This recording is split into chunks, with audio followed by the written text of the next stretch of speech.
أما بعد فأعوذ بالله من الشيطان الرجيم. بسم الله الرحمن الرحيم. إن الله وملائكته يصلون على النبي يا أيها الذين آمنوا صلوا عليه وسلموا تسليما. اللهم صل على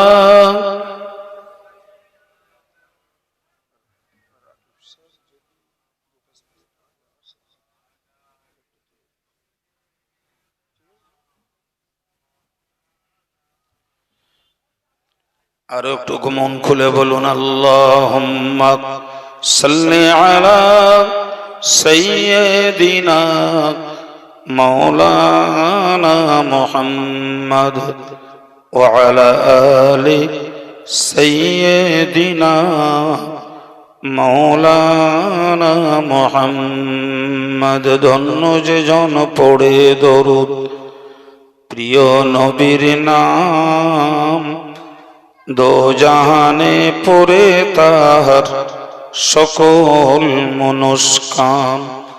মনের মাঝে ফুটিয়ে নবীর প্রেমের শত দল। সাল্লি আলা মুহাম্মাদিন, বল সকলে বল। আল্লাহুম্মা সাল্লি আলা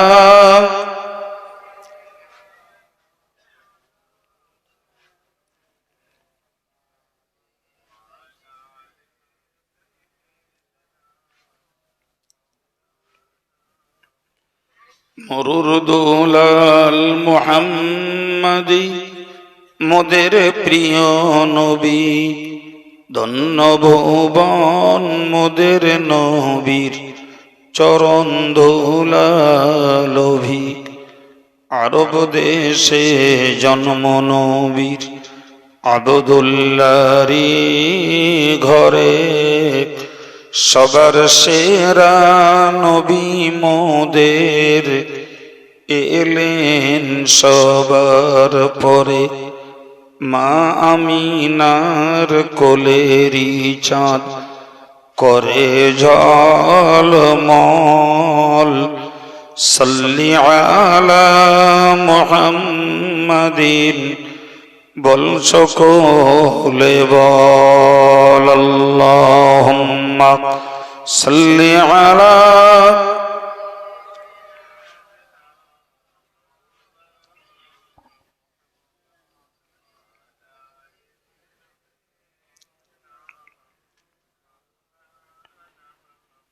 এলো রে চাঁদ হাসলো ধরা, আঁধার হলো দূর।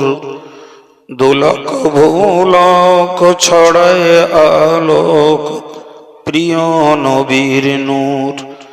ধরার বুকে প্রিয় নবী, নীল আকাশের চাঁদ। চুমতে নবীর চরণ ধুলি, তার মোহনের সাথ। জানি কিসের আশায় কাঁদে রে চাঁদ, নয়ন ছল ছল। সাল্লি আলা মুহাম্মাদিন, বল সকলে বল। আল্লাহুম্মা সাল্লি আলা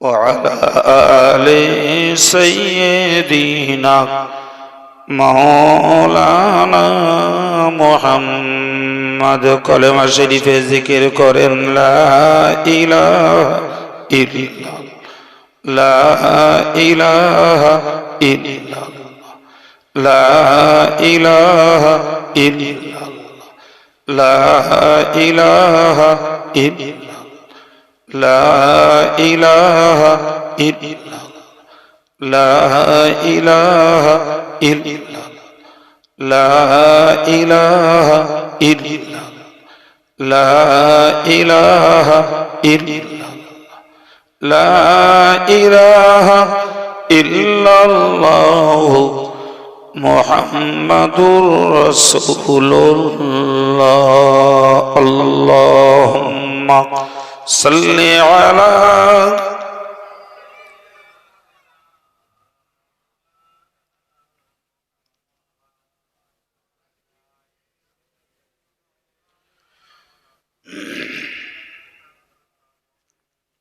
أما بعد فأعوذ بالله من الشيطان الرجيم وما الحياة الدنيا إلا متاع الغرور لتبلؤن في أموالكم وأنفسكم ولتسمعن من الذين أوتوا الكتاب من قبلكم ومن الذين أشركوا آذى كثيرا وإن تصبروا وتتقوا وذلك من عزم الأمور صدق الله العظيم সম্মানিত ইমাম সাহেব, স্নেহভাজন বিদায়ী বক্তা আলহাজ মাওলানা রজব আলী সাহেব, আমার সম্মুখে বসা সম্মানিত সুধী শ্রোতা মণ্ডলী, সমস্ত প্রশংসা আল্লাহ। অন্তরের সবটুকুন শক্তি, মহব্বত, ভালোবাসা উজাড় করে ওই আল্লাহর প্রশংসা করে সবাই একবার বলি আলহামদুলিল্লাহ।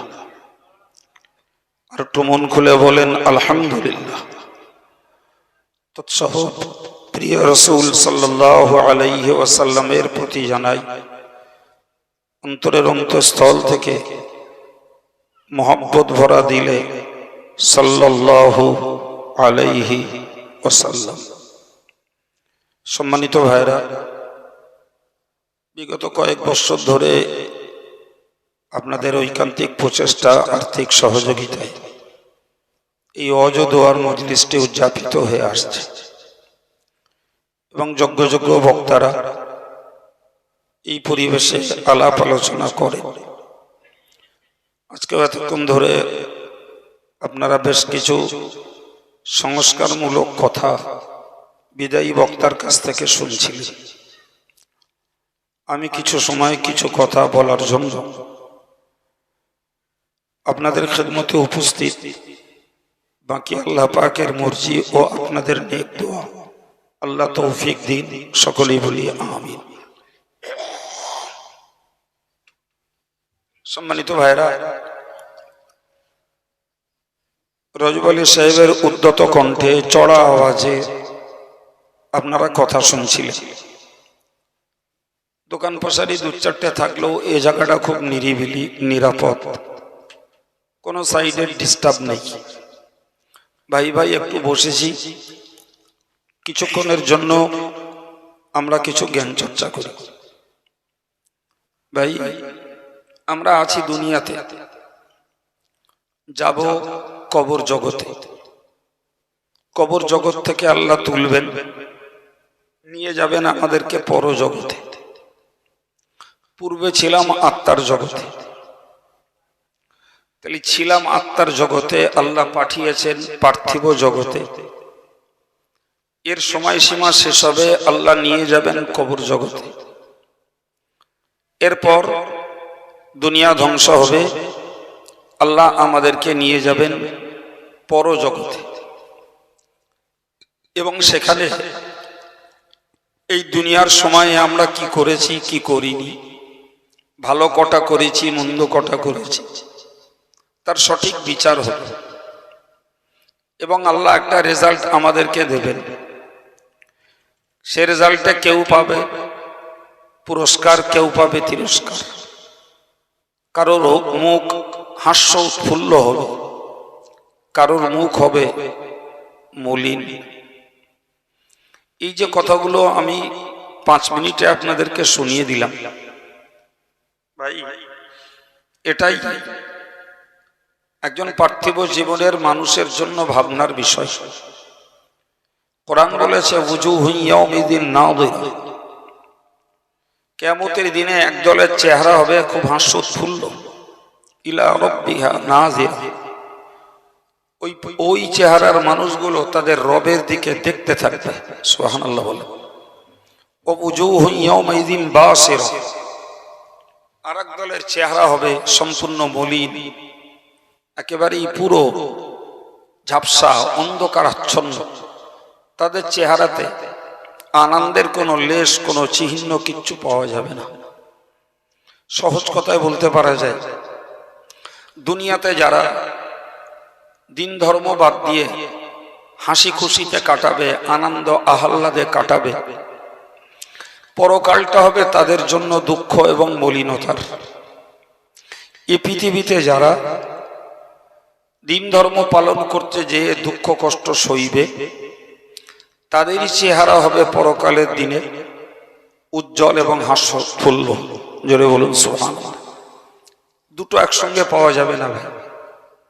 এখানেও হাসবো, কৌতূহল করব, আনন্দ করব, মজা করব, আবার মরার পরেও হাস্য উৎফুল্লতা আনন্দ পাবো, দুটো একসঙ্গে হবে না।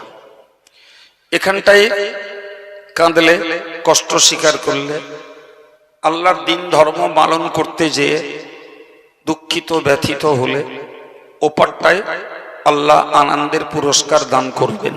সুবহানাল্লাহ। এপারে আমি হাসবো, কৌতূহল করব, মজা লুটব, ওপারে যাওয়ার পরে আমাকে নিশ্চিত দুঃখিত ব্যথিত বিষণ্ণ এবং চির নিরানন্দ ভোগ করতে হবে। এই বিশ্বাস যাদের রয়েছে তাদের দ্বারাই ধর্ম করা সম্ভব। কোরআন বলেছে ফালিয়াদহাকু কালিলা ওয়া লিয়াবকু কাসীরা। তোমরা কম হাসো, বেশি কাঁদো। হাসো কম, কাঁদো বেশি। আমাদের সাধারণ নিয়ম হলো এর উল্টো। আমরা হাসি বেশি, কাঁদি কম নয়, বরং মোটেই কাঁদি না।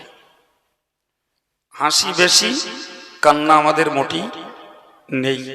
তাহলে বুঝতে পারা যাচ্ছে আমাদের জীবন চলছে পুরো কোরআনের বিপরীত, কোরআনের উল্টো।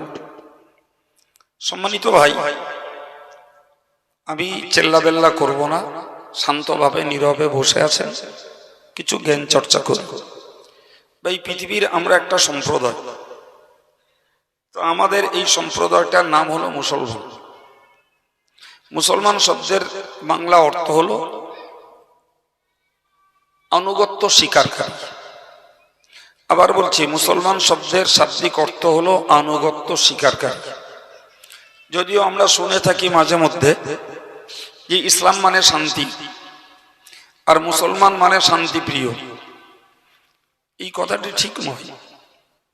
অ্যাকচুয়ালি ইসলাম মানে হলো নিজেকে সমর্পণ করা। কার কাছে? আল্লাহ এবং রসুলের কাছে। সুবহানাল্লাহ। নিজের ইচ্ছা, নিজের দেখাশোনা, কথাবার্তা, চালচলন সবকিছুকে আল্লাহ এবং রসুলের হুকুমের কাছে সমর্পণ করার নাম হলো ইসলাম। আর যে ব্যক্তি সমর্পণ করে তার নাম মুসলমান। সুবহানাল্লাহ। আবার বলছি, যে ব্যক্তি আল্লাহ আল্লাহর রসুলের হুকুমের কাছে নিজের জীবনটাকে সমর্পণ করে, তো তার নাম মুসলমান। আর এই সমর্পণ করাটার নাম ইসলাম। কথা বোঝাতে পারছি কিছু? হ্যাঁ, সম্মানিত ভাইরা আমার, তো আমরা যে ধর্মটাকে লালন করি তার নাম ইসলাম, ফলে আমাদের নাম মুসলমান। আরবিতে একে বলে মুসলিম। আরবিতে কি বলে?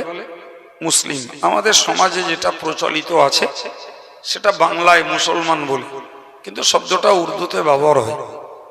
এই মুসলমান শব্দটির অর্থই বলা যায় আনুগত্য স্বীকারকারী।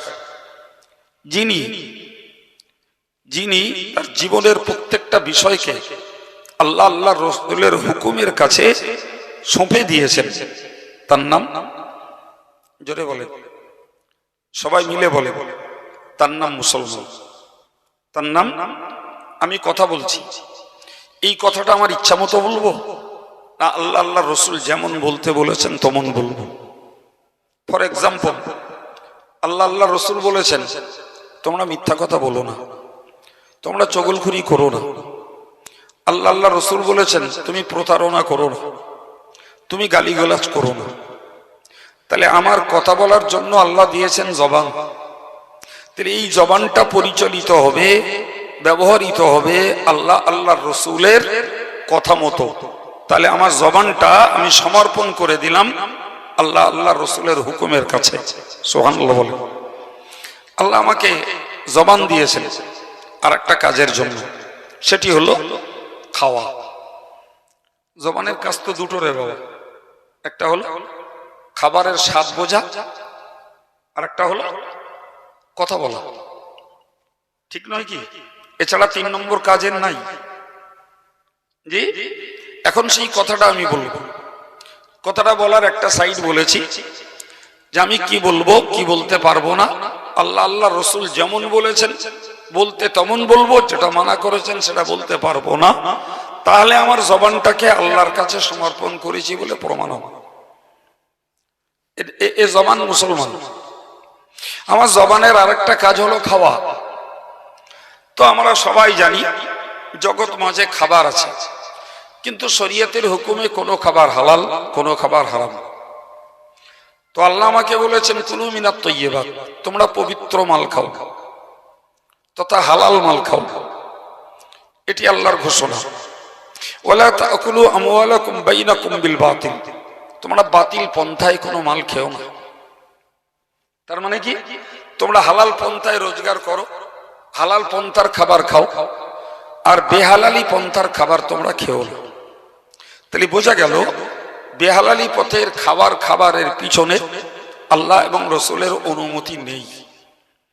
তাহলে যদি আমার জবানটা হালাল খাদ্য খায়, সে সুদের মাল খায় না, ঘুষের মাল খায় না, অবৈধ রোজগারের মাল খায় না, মিথ্যা কথা বলে কামাই করে সে মালটা খায় না, পরের ফাঁকিমালা মালটা খায় না, চুরি করা মালটা খায় না, বরং হালাল মালটা খায়, তাহলে আমার জবানটা আর একভাবে মুসলমান হলো।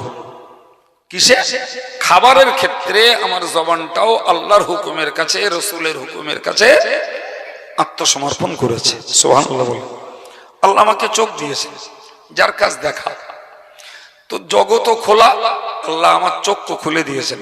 সুবহানাল্লাহ বলে। চোখটা যদি আল্লাহ না দিতেন প্রচুর পাপ থেকে বাঁচা যেত। এই বিশ্বাস হয়? কানাদের পাপ হয়? হ্যাঁ, কানাদের পাপ নাই, কিন্তু চোখওয়ালাদের পাপ আছে। আবার চোখওয়ালারা যদি পাপ থেকে চোখটাকে বাঁচাতে পারে, এদের দরজা অনেক বেশি আছে। সুবহানাল্লাহ বলে। কানার কোনো দরজা নাই। এই কথা শুনতে হচ্ছে না? কানার কোনো স্টেজ নাই। কানার একটাই স্টেজ, কানা পাপ থেকে মুক্ত। কারণ সে দেখবে, পাপ করবে, এই দেখার পাওয়ার আল্লাহ তাকে দেন না। কিন্তু আমাদের যেমন পাওয়ার দিয়েছেন, এটাকে সাপটে রাখারও দায়িত্ব দিয়েছেন। সুবহানাল্লাহ বলে। সাপটে রাখারও দায়িত্ব আল্লাহ দিয়েছেন। এখন যদি কেউ সাপটাতে পারেন যে আমি আমার চোখটা দিয়ে ইচ্ছাকৃত লোভনীয় মনে পরের স্ত্রীটা দেখবো না, পরের কন্যা দেখবো না, কোনো নাচিয়ার নাচ দেখবো না, আমি টিভির কোনো অবৈধ প্রোগ্রামকে দেখবো না, মোবাইলে ফ্রি ফায়ারটা খেলবো না, পাবজিটা খেলবো না, আমি টিভি সিরিয়াল দেখবো না, জি, বরং আমার এই চোখটা আমি দেখবো আলেমের চেহারা, আমি দেখবো বাপমার চেহারা, আমি চোখটা দিয়ে দেখবো আল্লাহর কাবা, আমি চোখটা দিয়ে দেখবো আল্লাহর কোরআন। তাহলে আমি ওই আল্লাহ রসুলের অসমর্থিত বিষয়গুলি থেকে বাঁচাবো, আর আল্লাহ যেগুলোর অনুমতি দিয়েছেন সেইগুলোকে দেখবো। আমার চোখ তবে হবে মুসলমান। সুবহানাল্লাহ বলেন। প্রিয় ভাই, কান দিয়েছেন আল্লাহ, মাশাআল্লাহ। আপনারা ওয়াজ শুনছেন, আমি যে কথাগুলো আপনাকে শোনাচ্ছি টোটাল কোরআন হাদিসের জিস্ট, কোরআন হাদিসের একদম মাপা কথা। বার্তা কথা বলার অভ্যাসও আমার নেই, আর সময় নষ্ট করারও বদ অভ্যাস। উঠেছি, আলোচনা শুরু করেছি, শুরু থেকেই বলছি, কান দিয়েছেন আল্লাহ, এর কাজ শোনা। আপনারা ওয়াজ শুনছেন, প্রিয় নবী বলেছেন জি লা আন তাগদু ওয়া তাতাআল্লামা আয়াতাম মিন কিতাবিল্লাহ, যারা সকাল হলো সন্ধ্যা হলো যে কোনো সময় শুনলো কোরআনের কোন আয়াত পাকের জ্ঞান, সুবহানাল্লাহ বলেন। আল্লাহ বললেন ইয়া খায়রুল লাকা মিন আন তুসাল্লি মিয়াত রাকাহ, যদি কেউ একটা আয়াতের জ্ঞান লাভ করে আল্লাহ পাক তাকে 100 রাকাত নফল নামাজের থেকেও শ্রেষ্ঠত্ব দান করবেন। আর একটু মহব্বত করে বলেন ভাই, আমরা এই যে মানুষগুলো আছি, আমি কাউকে আদেশ করব না, জি আমি নিজেই পারবো না, তো লোকের আদেশ করে পাপ জোগাড় করবো কেন? আচ্ছা ভাই, আমরা ভাই ভাই একটু আলোচনা করি, বলেন তো যে এখন শেষ করে দিয়ে বলছি ভাই আজকে আর সভা হবে না, কিছুই খেয়ে বাড়ি যান, বাড়ি যেয়ে সবাই 100 রাকাত করে নফল নামাজ পড়ে শোবেন। প্রথম বলছি আমি পারবো না, আপনারা পারবেন বলে মনে হয়? মনের বল আছে? পারবো না ভাই, আমরা খাটনির মানুষ, ক্লান্ত মানুষ, 100 রাকাত নামাজ পড়া ফেলে ঝেলে অন্তত 1.5-2 ঘন্টা সময়ের দরকার, তাহলে 100 রাকাত নামাজ পড়া যাবে। এই 1.5-2 ঘন্টা ধরে উপবাস করব নামাজের জন্য, আর কি যেটা আমাদের পক্ষে সম্ভব না। আপনি এই মজলিসটায় বসবেন আর এই কোরআন হাদিসের সমন্বয়ের জ্ঞান জোগাড় করবেন। প্রিয় নবী বলেছেন 100 রাকাত নফল নামাজ পড়লে যে শ্রেষ্ঠত্ব পাবে, একটা আয়াতের জ্ঞান জোগাড় করো তার থেকে আরো বেশি শ্রেষ্ঠত্ব পাবে। সুতরাং মূর্খ লোকের জন্য দুমদাম নামাজ পড়ার তুলনায় এই জ্ঞান জোগাড়ের সব বেশি। আবার বলছি, আমার কথা লাইভ চলছে, আবার বলছি আমি, মূর্খ লোকের নফল নামাজ পড়ার তুলনায় সঠিক জ্ঞান জোগাড়ের সওয়াব বেশি। কারণ জ্ঞান জোগাড় করলে চোখ খোলে, আর মূর্খ থাকলে শুধু আন্দাজে আবেগের ধর্ম করে, ধর্ম আসলে বোঝেও না। খুব ভুল বলছি মনে হচ্ছে জি প্রিয় ভাই আমার। তো আমি আপনাকে কি শোনালাম যে আপনারা ওয়াজ শুনছেন, কোরআন হাদিসের জ্ঞান শুনছেন, তাহলে হাদিস বলছে নামাজ পড়ার থেকেও শ্রেষ্ঠত্বের কাজ হচ্ছে। সুবহানাল্লাহ বলবেন না? সুর দিলে বলবেন জি, ওয়াজ বুঝুন। রাসূল বলেছেন তাদারুসুল ইলমি সাআতাম মিনাল লাইল খায়রুম মিন ইহইয়াইহা। হুজুর বলেছেন তোমরা রাতে 1 ঘন্টা জ্ঞান চর্চা করো, 1 ঘন্টা জ্ঞান চর্চা করে এবার ঘুমিয়ে যাও।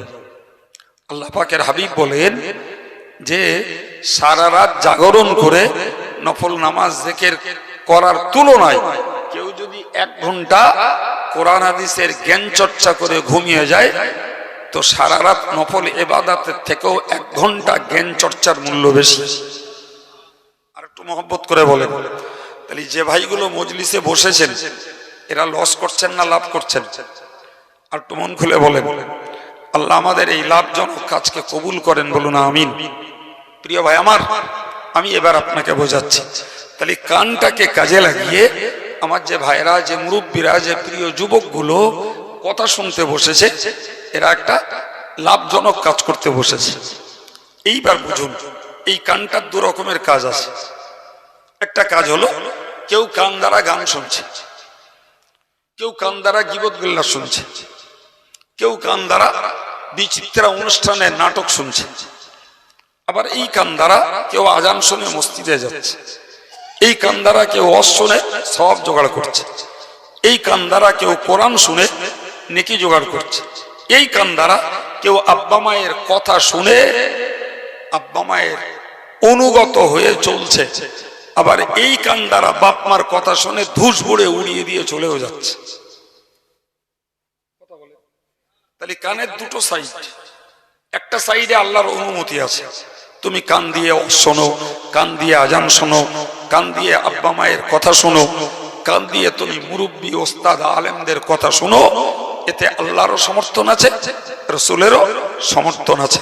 তুমি কানটাকে গানে কাজে লাগিও না, কানটাকে গীবত গিল্লা শুনতে কাজে লাগিও না, তুমি কানটাকে বিচিত্র অনুষ্ঠান শুনতে কাজে লাগিও না।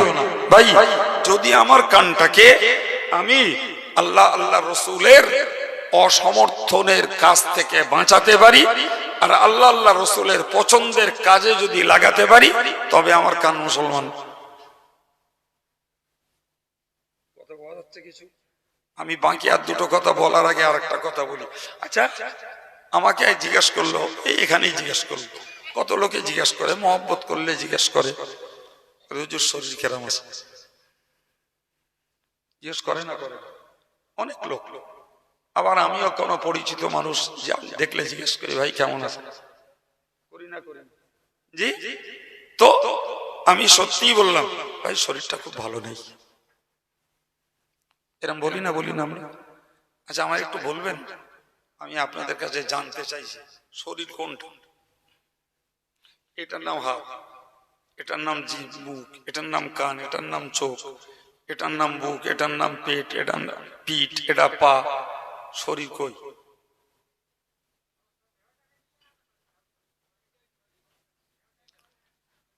তাই পুরো বডিটার সামগ্রিক নাম হলো শরীর।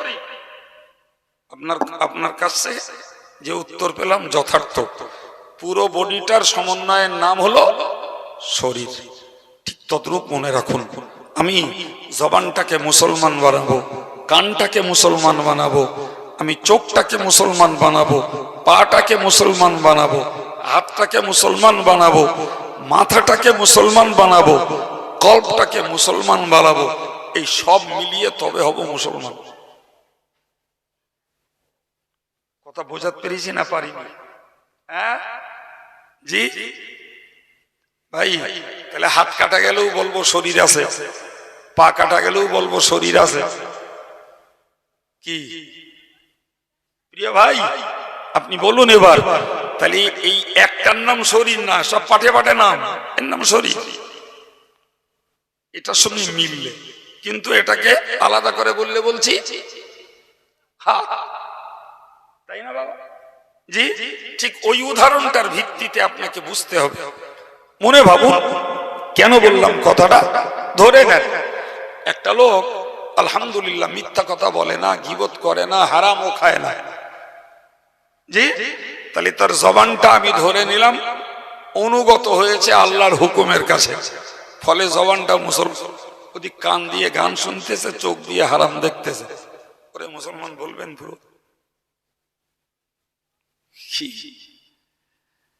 বলেন বলেন বলেন। লোকটা পায়ে হেঁটে হেঁটে মসজিদে যাচ্ছে নামাজ পড়তে, আর এই হাত দিয়ে লোকের মাল চুরি করতেছে, অথবা অফিসে বসে কলমের খোঁচা মেরে লাখ লাখ টাকা ফাঁক করে দিচ্ছে।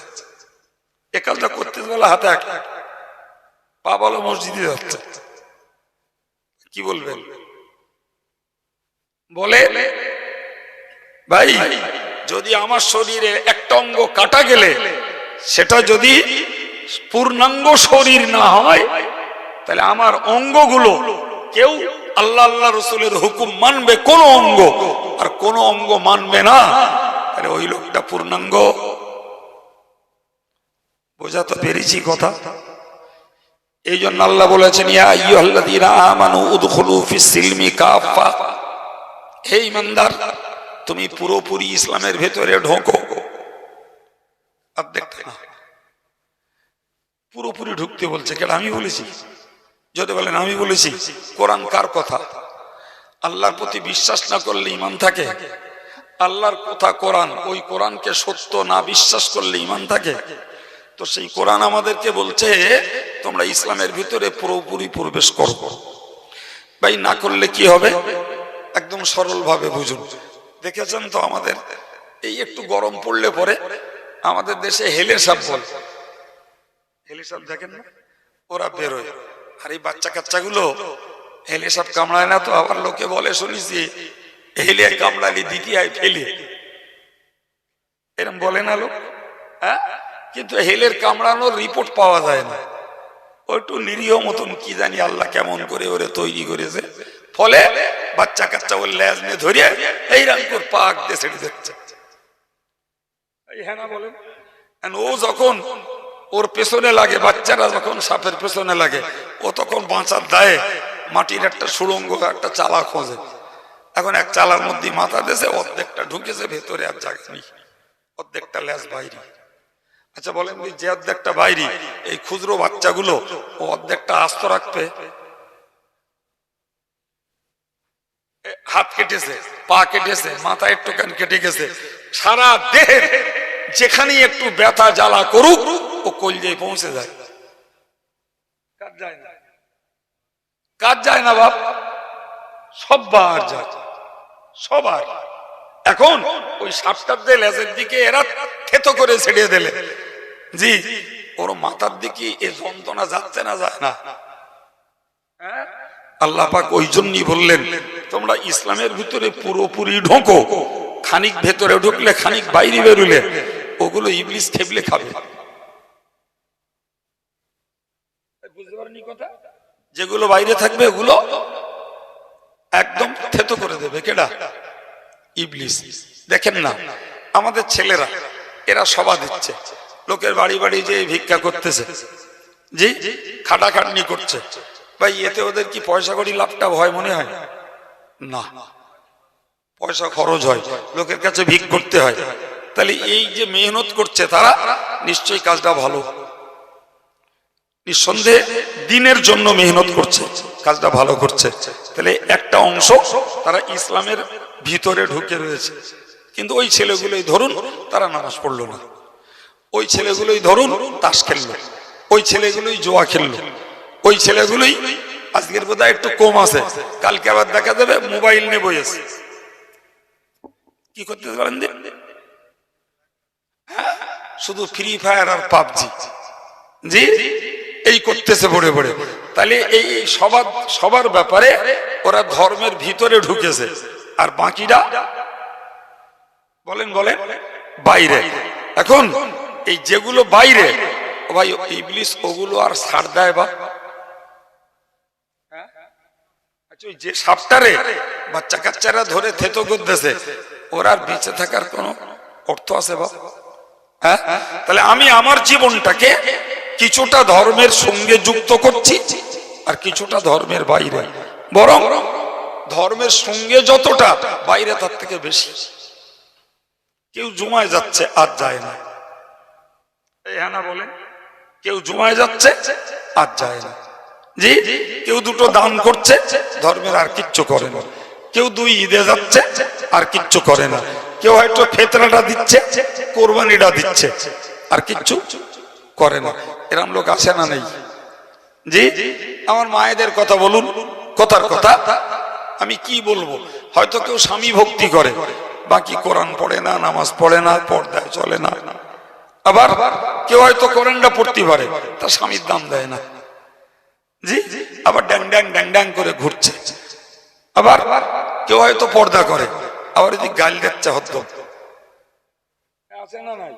জি এদিকে ধর্মের গুলিয়া ওড়াচ্ছে, আর ওদিকে ওই পাশে নতুন জাহান্নামের ঘর তৈরি হয়েছে, ওখানে গিয়ে প্রত্যেকদিন বিকেল বেলা টল দিচ্ছে।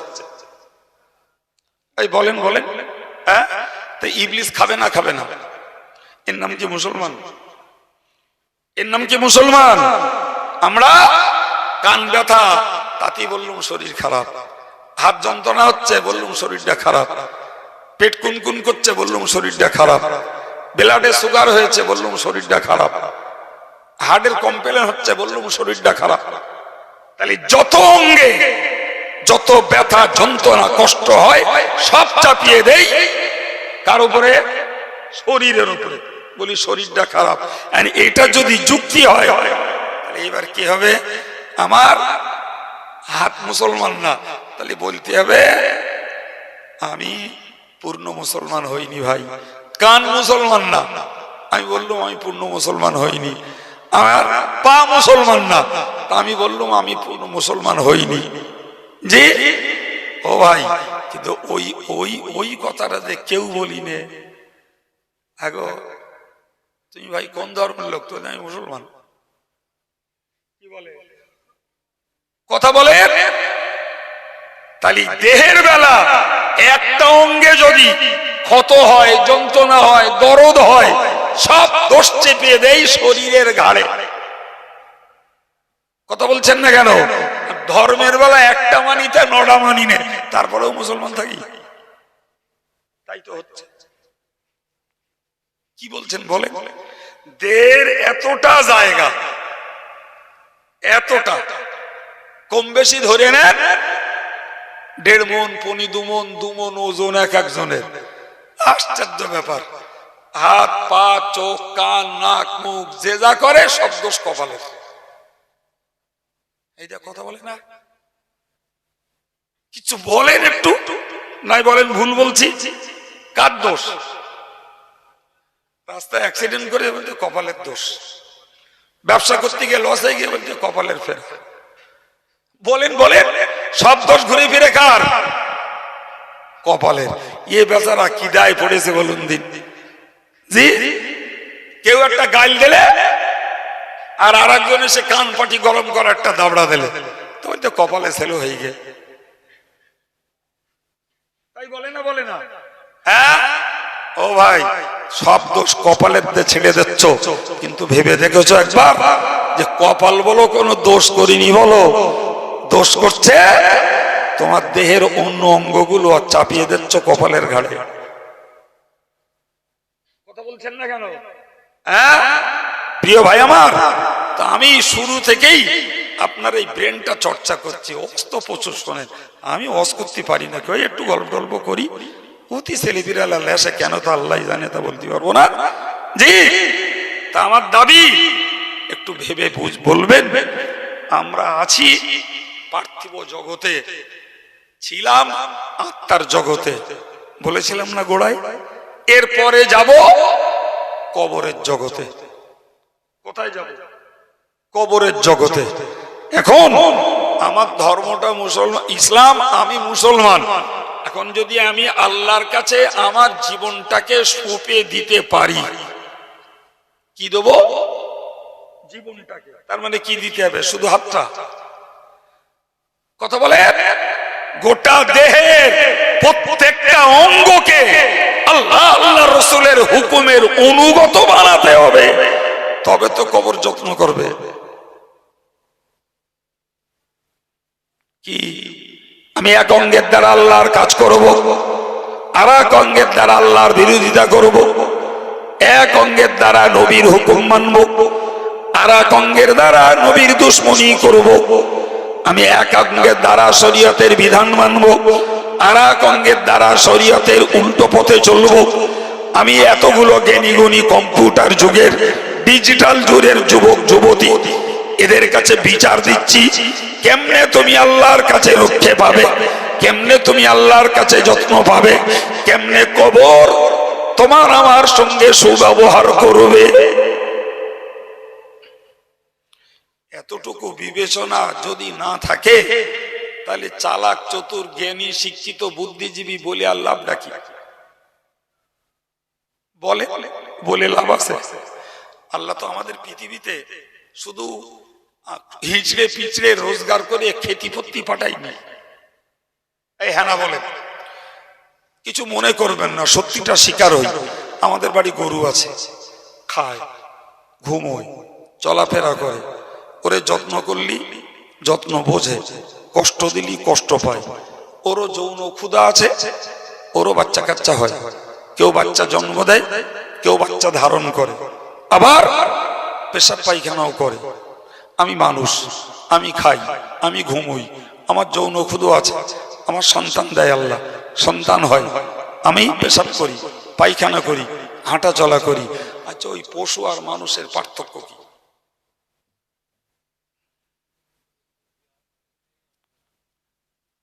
পশু মানুষের এই যে কথাগুলো বললাম, এখানে পার্থক্য কি? আমরা বইতে পড়েছি আল ইনসান হায়াওয়ানুন নাতিক, ইনসান হলো একটা বাক শক্তিধারী জীব। সুবহানাল্লাহ বলে। তাহলে পশু মানুষের একটা পার্থক্য হলো বাক শক্তিধারী জীব হলো মানুষ। ভাই, আমরা আমাদের লোকেদের আমাদের কথা বোঝাতে পারি, কথা ভালো করে বোঝেন, এমন কি আমাদের কথা আমরা পশুদেরকে বোঝাতে পারি না? পারি না? একদম। ও ডাইনে বলছি ডাইনে যাচ্ছে, বাঁয়ে বললি বাঁয়ে যাচ্ছে, দাঁড়াতে বললি দাঁড়াতে যাচ্ছে। কথা বলে জি, কিন্তু পশুর ভাষা আমরা বুঝি না। কিন্তু আপনি জানেন পশুরও ভাষা আছে।